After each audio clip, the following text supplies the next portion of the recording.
If you've been gooning for hours and your brain feels completely fried, you're probably asking yourself one question: how long until I feel normal again?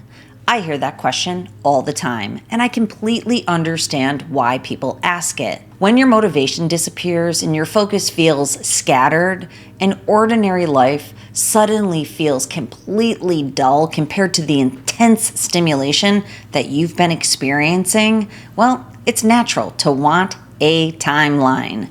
Is it going to take a week? 30 days, 90 days? Have I permanently changed my brain? Is there damage? Those are reasonable questions, but as a cognitive neuroscientist, I actually think there's a much better question to ask. Instead of asking, how long until my brain recovers, I would love for you to begin asking yourself, what am I wiring into my brain? Because whether you realize it or not, your brain is wiring itself every single day. Every scroll, every click, every hour spent chasing novelty, every conversation, every workout, every relationship, every single repetition lays another wire. Your brain wires in what you practice. So the question isn't whether your brain is changing. The question is what you're teaching it to become. And I think once you understand that, you'll stop worrying so much about the calendar and start paying attention to something far more important. This episode is brought to you by my HarperCollins published book, Mind Over Explicit Matter. Learn how artificial stimulation miswires your brain and what you can do to rewire it back to purpose, intimacy, and connection. Go to drtrishleigh.com/book. Welcome back. I'm Dr. Trish Leigh, cognitive neuroscientist, and I am so glad that you're here with me on the Desire Rewire podcast, where we explore how the brain becomes hijacked, how desire becomes miswired, and most importantly, how you can intentionally rewire your brain until healthier patterns become hardwired for life, baby. My mission is simple. I want to help you understand your brain well enough so that you can stop feeling trapped by your habits and instead start intentionally building a life your brain naturally wants. And today, I'm your hostess with the newly green thumb, and of course the mostest. You'll understand exactly why I said that before we're finished, because one of the biggest lessons I've learned about desire recently didn't come from a brain map where they usually do or a neuroscience journal. It came from something growing right outside my front door. But before we get there, let's answer the question that brought you here. One of the biggest misconceptions I see online is the idea that dopamine works like a battery. People imagine pornography drains it, gooning empties it, and then after 30 or 90 days, it somehow magically fills back up again. I understand why people think that, but that's not really how the brain works.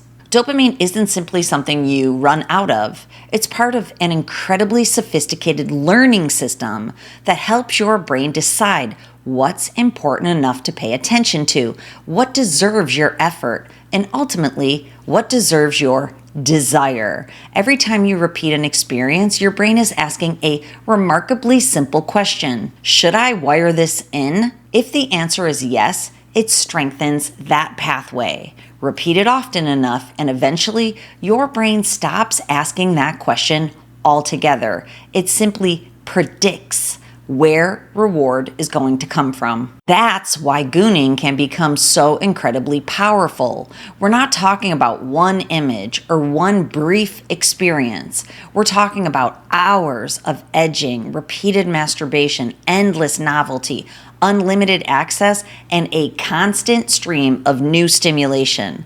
From your brain's perspective, that's one of the most intense learning environments you could possibly create. So eventually your reward system learns one very powerful lesson. This right here is where reward lives. I call that the dopamine hijack. Notice I didn't say that your brain is broken. I didn't say that you've ruined yourself. I said your brain has learned something. Healthy brains are designed to learn. That's what makes them so remarkable. But the problem is that they don't always learn what serves us. Eventually, that hijack becomes something even deeper. Your reward system becomes miswired.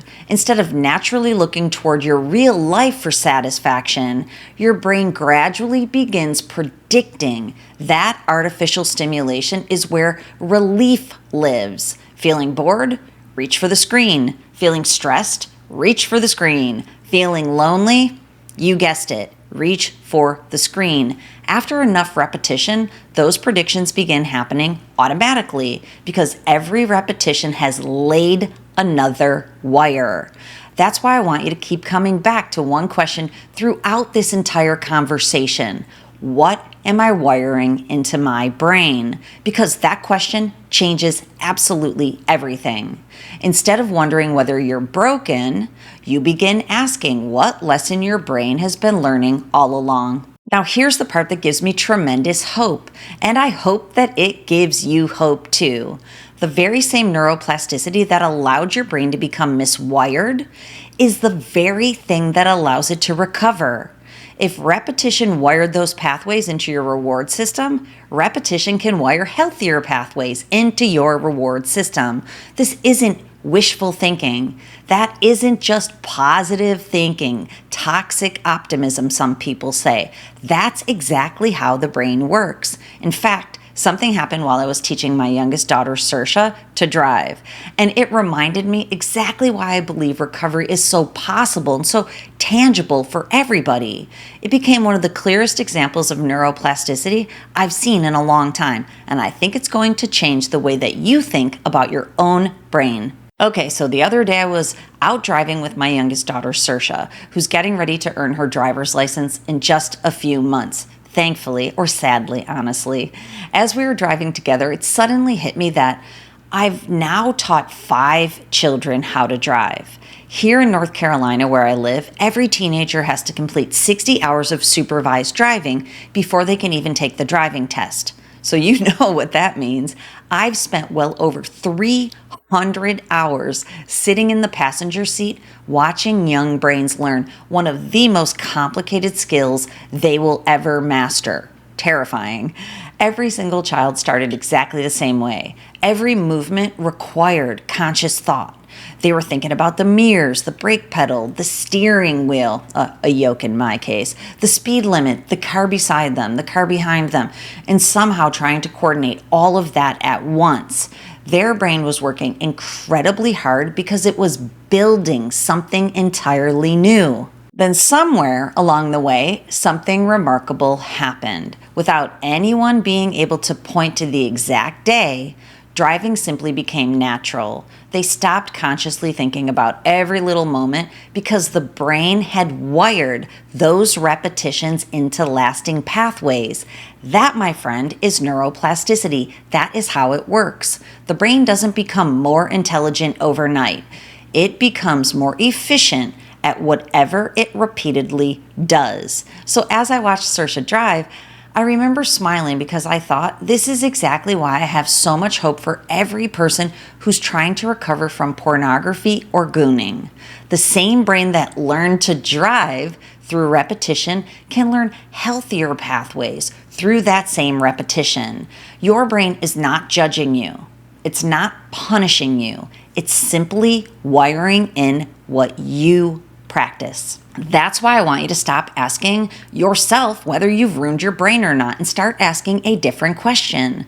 What have I been wiring into my brain? Maybe you've been wiring hours of endless scrolling into your attention system. Maybe you've been wiring pornography, gooning, and compulsive masturbation into your reward system. Maybe you've been wiring stress, loneliness, boredom, or anxiety to predict that relief will always come from your screen. Whatever the answer is, it isn't a verdict about who you are. It's simply a description of what your brain has been learning, possibly for a really long time. But here's the encouraging part. If your brain learned one pattern, it can absolutely learn another. Okay, now let's talk about the timeline because this is where so many people become discouraged. Most people expect recovery to be measured by the calendar. 7 days, 30 days, 60 days, 90 days. Every morning, they wake up asking, how many days has it been? I understand why people do that, but honestly, I think they're measuring the wrong thing. Your brain doesn't know what day it is. Your brain knows what you're repeatedly teaching it. Recovery isn't measured by the calendar. Recovery is measured by what you're wiring into your brain today. That's why the first week can feel so difficult. Your reward system is still expecting exactly what you've been teaching it to expect. You may feel restless, distracted, emotionally flat, impatient, irritable, or even surprised that you're thinking about pornography more than you were before you stopped. That doesn't necessarily mean you're getting worse. It usually means your reward system is asking, where's the reward that I learned to expect? Where is it at? That's exactly what we'd predict from a learning brain, right? Remember, healthy brains build predictions. The stronger the repetition, the stronger the prediction. One of the biggest mistakes people make during this first week is believing the problem begins with pornography itself. In my experience, it almost never does. The loop usually starts much earlier. You pick up your phone to check a text message. You scroll for just a minute. One video becomes another. Your attention narrows. Curiosity begins building. Before you consciously realize what's happening, your brain is already following a pathway it has traveled hundreds or even thousands of times before. That's why recovery doesn't begin when pornography appears on the screen. Instead, recovery begins the moment you become aware that your brain is making a prediction. Once you can recognize the prediction, you've already taken the first step toward changing it. So as you move through that first week, I don't want you obsessing over the calendar. I want you to become curious. Every time you notice an urge, instead of asking yourself, what's wrong with me? Simply ask, what is my brain predicting right now? Then follow that question with another question. What am I wiring into my brain? Those two questions shift you out of the shame that you might be feeling and into understanding. They remind you that you're not fighting your brain. You're retraining it. The next few weeks often surprise people even more because this is where the brain begins changing, but it doesn't always feel like progress. In fact, this is where many people are tempted to quit just before the reward systems begin discovering something it almost forgot, that real life can become rewarding again. As your brain moves into the second phase of recovery, something interesting begins happening. The urges may still be there, but your brain is no longer learning exactly the same lesson every day. This is often the point where people become confused because recovery doesn't always feel like progress. Some mornings you wake up feeling optimistic and clear-headed. Other days, you wonder whether anything is changing at all. Some people notice that they sleep better.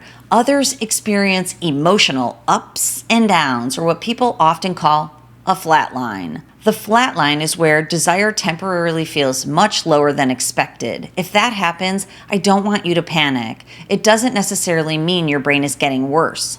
More often, it means your reward system is recalibrating. For a long time, your brain has expected an unusually high level of stimulation. Now it's slowly learning that life doesn't always have to feel intense to be rewarding. One of the biggest discoveries people make during this stage is realizing that gooning was rarely just about sex. It became a way of changing how they felt. Stress, boredom, loneliness, anxiety, disappointment, even simple discomfort gradually became cues that predicted the same behavior. The screen wasn't just providing stimulation. It became the brain's fastest strategy for regulating emotion. That's why recovery is so much bigger than just quitting pornography. Recovery is teaching your brain that real life can regulate you too. It can calm you. It can energize you. It can fulfill you. Just like every other skill your brain has ever learned, that takes repetition. Then, somewhere between 30 and 90 days, many people begin noticing something they never expected. The biggest change isn't necessarily that they want pornography less. The biggest change is that they begin wanting their real life more. They find themselves enjoying conversations again. Music sounds better. Exercise starts feeling rewarding. They laugh more easily. They're more present with the people that they love. It's almost as though someone slowly turns the color back up on life. I think that's one of the most beautiful parts of recovery, because your reward system is beginning to remember something it almost forgot. That ordinary life was always designed to be rewarding. I've actually experienced a version of that in my own life recently, and it made me smile because I caught my own brain changing. My husband has always been the one who loved flowers and landscaping around our home. I appreciated how beautiful everything looked, but honestly, they were his flowers. Then he asked me if I would take care of them instead. At first, I was simply watering them because I had to. He asked me to. But then I noticed one needed pruning. A few days later, I found myself walking outside just to see what had bloomed overnight. Now I actually wake up excited to go outside in the morning and check on my flowers. I'll wonder if we got enough rain overnight. I'll notice a new bloom before I've even had coffee. Those flowers are living in my head rent-free right now. And one morning it hit me. My desire had changed. Nobody forced me to love gardening. I didn't decide one day that flowers were going to become my new hobby. Honestly, if I did, it probably wouldn't have worked. My brain simply did what healthy brains do. It connected my attention, my effort, and my experience of reward until those flowers gradually became something I genuinely wanted to spend time with. That's one of the biggest ideas that I hope you take away from today's conversation. Desire isn't something you simply have. Desire is something your brain builds. Whatever you repeatedly give your attention to, whatever you repeatedly invest your effort into, whatever you repeatedly experience as rewarding, so remember that, your brain gradually begins wanting more of it. That's exactly why I want to leave you with one simple tool that I am now going to call the brain shift. The brain shift is the one practice I want you to begin doing every single day. The next time you notice an urge, don't argue with it. Don't shame yourself for having it. Don't sit there trying to overpower it with willpower. Instead, the instant you recognize what's happening, immediately shift into one enjoyable real-life activity you've already chosen ahead of time. That's the key, ahead of time. Go water those flowers. Walk your dog like I walk Chewy. Ride your horse like Serge does. Shoot baskets with your son. Exercise. Call a friend. Read a few pages of a book. Build something. Cook dinner. That's a good one. The activity itself isn't where the magic is. The timing is. At the exact moment your reward system is making a prediction about where that reward is going to come from, every time you perform a brain shift, you're giving your brain a different answer. You're teaching it that reward doesn't have to come from the supernormal stimulation from the screen anymore. Instead, the reward is in your real life. Don't do one brain shift and expect your brain to change overnight, right? Do one brain shift every single day, because every brain shift lays another healthy wire. Every healthy wire strengthens another healthy pathway. And over time, without even noticing exactly when it happened, your brain begins reaching for your real life before it reaches for the screen. That's when you realize you aren't just breaking an old habit. You're becoming someone who genuinely desires a different life. So as we come to the end of today's conversation, sadly, I'd like to take you back to the question we started with, because I hope you're thinking about it differently right now. Maybe the question was never really, how long until my brain recovers? Maybe the better question has always been, what am I wiring into my brain today? That's a question you can answer every single morning because every day your brain is learning something. Every experience is teaching it what to pay attention to, what to predict, and ultimately what to desire. That's why I don't want you leaving this episode focused on 30 days or 90 days. Those milestones really can be encouraging, but they aren't what changes your brain. Repetition changes your brain. Every repetition lays another wire, and your brain wires in what you practice.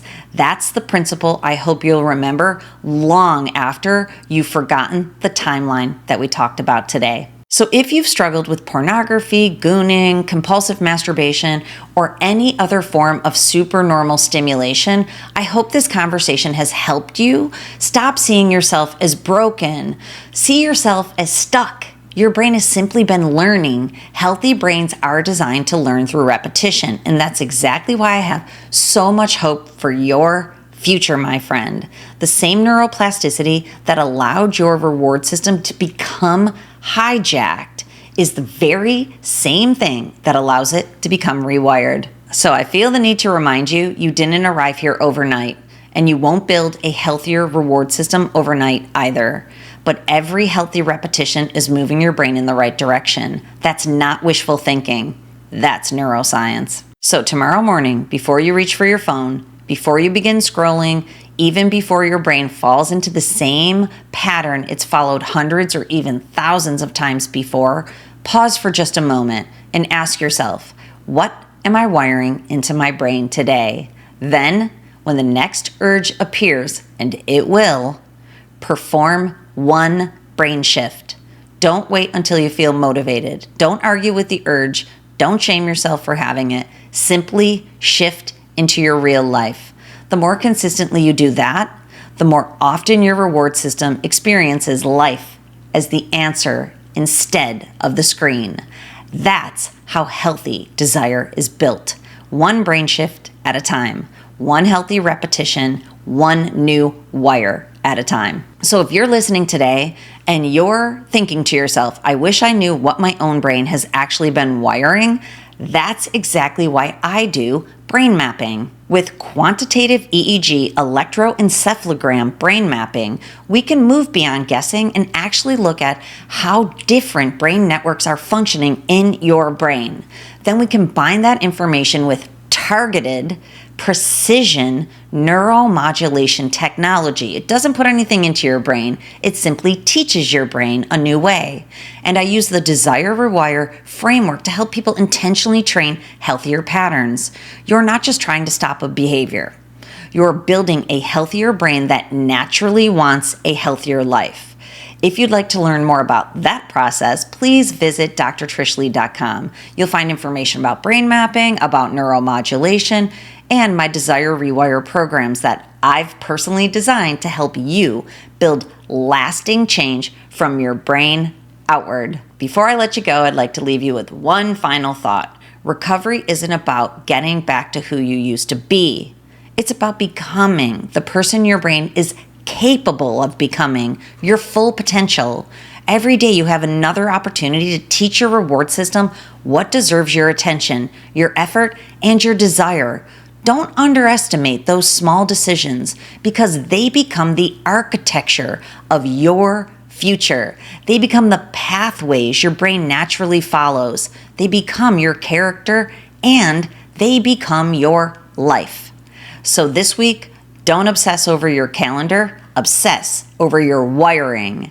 Ask yourself that one simple question every single day. What am I wiring into my brain? Then perform one brain shift, just one, every day, because your brain wires in what you practice. All right, thanks so much for spending time with me today. This is important stuff, and I really hope that it helps you. If this episode gave you hope, please share it with someone who needs it, or put into the comments what you're struggling with and how I can show up and help you next. I would love for you to subscribe to the Desire Rewire podcast. Every week we're learning how to intentionally build healthier brains and healthier lives together. So until next time, please remember, your brain wires in what you practice, so practice the life that you want your brain to desire. Because ultimately, remember, you must control your brain, or in fact, it will control you. I'll see you next time.